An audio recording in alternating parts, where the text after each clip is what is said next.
This is the best moments of the Barbecue Central show in 10 minutes or less. Ever wish you could re-listen to your favorite interview or segment? Do you enjoy hearing older shows for the first time in years? Then the best moments of the Barbecue Central show in 10 minutes or less is just what you need. Thanks for listening and enjoy the show. Hello, John Solberg here, your host for the best moments of the Barbecue Central show in 10 minutes or less. And today's episode is being brought to you by The Butcher Shop, purveyors of highly sought after 100% Australian non-crossbred Wylarah 9 Plus briskets, and as always, handpicked just for you. The Butcher Shop has been retailing the finest meats for the past 15 years. Every week, they are shipping out competition-quality meats to many of the biggest teams in the competition scene across the nation. Simply put, teams who use The Butcher Shop win, and they win often. So you're not a competitor, but you still have an eye for the finer cuts? Great news. The Butcher Shop is shipping some of the finest prime, dry-aged, Australian Wagyu and Japanese Wagyu steaks to people just like you and me who aspire to be the kings and queens of their cul-de-sacs. The Butcher Shop always has Berkshire, Compart Duroc, Allegiance Duroc, and Prairie Fresh all-natural pork in stock, and again, always handpicked for you.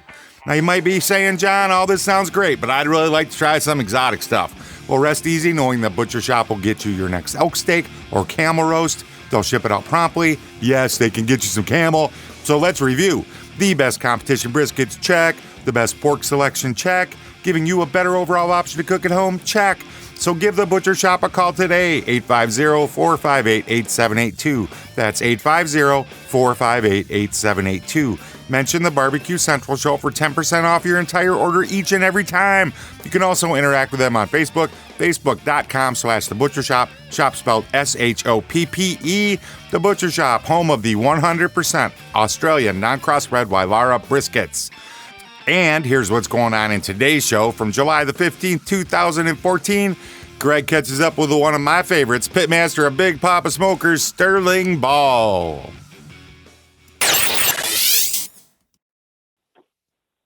When we talk about, regions, there was, quite a thought that, a couple years ago, if you were cooking in California a lot and you were going to get out to the Midwest, maybe into Kansas City or maybe venture out to the Southeast, you were going to have to change the flavor profiles to accommodate those judges out there because they were going to have different expectations. And over the last couple years, it seems that those expectations have started to become a little bit more standard across the board.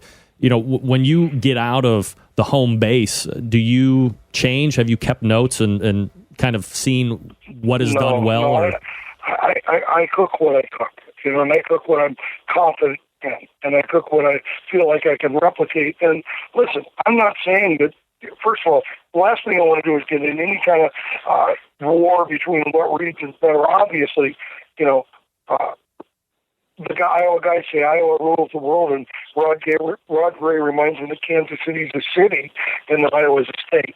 So I'm just saying that because of classes, because of internet, because of the similar products, and I believe Rod did a lot of that by teaching so many people. And I think Rod Gray elevated barbecue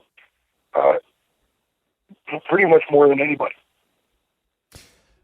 When we talk about these items that have really helped ramp the learning curve up quite a bit, one of the things that potentially could be credited to that, even kind of keeping more of an active interest overall over the last couple of years, has been the influx of barbecue on the television set.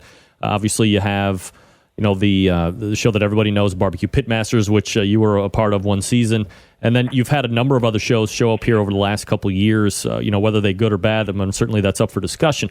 But do you think on the whole that the TV exposure has helped barbecue as an overall industry? And how do you think it has affected specifically the competition niche of that portion? I can tell you, I'm in the guitar business. And we were involved in Guitar Hero early on, and all the purists say, that's the worst thing that could ever happen. It's a little machine. It's not a guitar. And I said, hey, it simulates the feeling of playing guitar when you hit everything right. And we got very good benefits from it. I would tell people, would you rather it be Tractor Hero or, Abacus Hero? No, it's guitar. I think barbecue TV has been unbelievable for it. And I think there's been some good shows.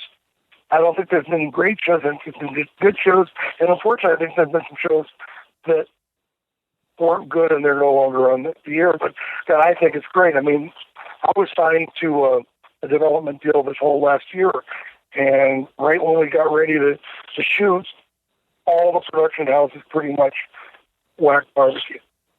So in a way, they sort of think that it's over, but the people at Destination America, Original Media, those producers have, I think, rightly called it. People are still very interested in it. Are you surprised, just in a business sense, that you've seen a cable network really gravitate and grasp a hold of a barbecue thing as much as the Destination America has? No, I think they're really smart. I wish more people would. Look, my problem now that sort of people know that I do this is I'll be in a meeting for another business, and the person all they want to do is talk about barbecue and ask me about, because that guy was injecting right last night, and I hate to tell, I don't really watch television, so it's hard for me. I haven't seen Pit Wars yet. Sometimes I'll catch up to it. I record them, but and if a friend's on, I'll watch. But generally, I am, I don't know whether the person was doing it right. You said you were in a development deal for a barbecue show, so I don't know if you're allowed to contractually speak about that, but in sure, well, it was hysterical. I would imagine. I really. This would have been like your perfect barbecue TV show, right? No.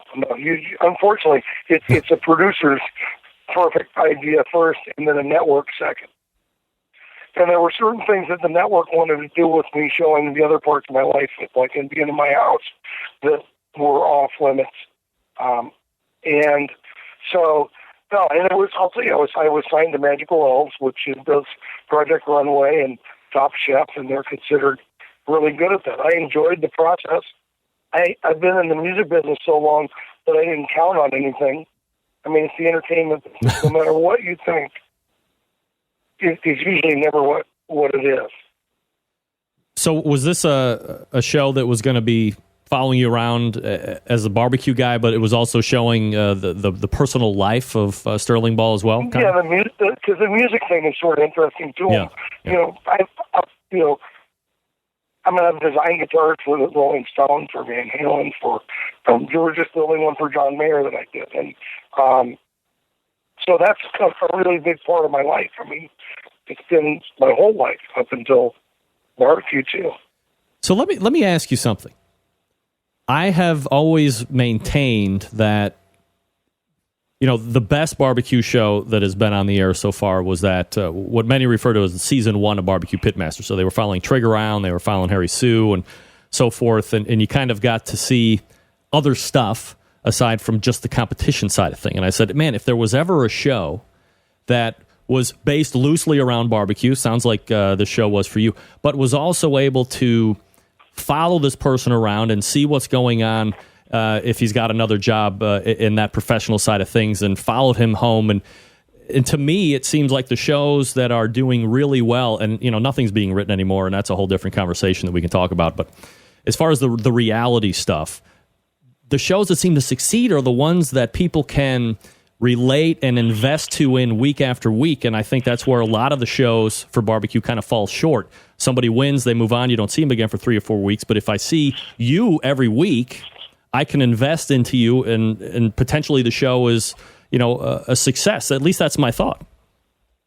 Yeah, I got to be able to sell soap, though. You've got to be able to be compelling, interesting, and some of that comes at a personal cost that I don't want to do or nor have to do.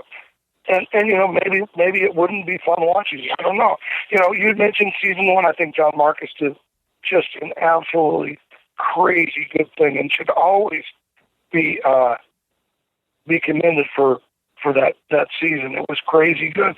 And you know what? It was real, because the guys didn't win every week. Actually, I don't think they won.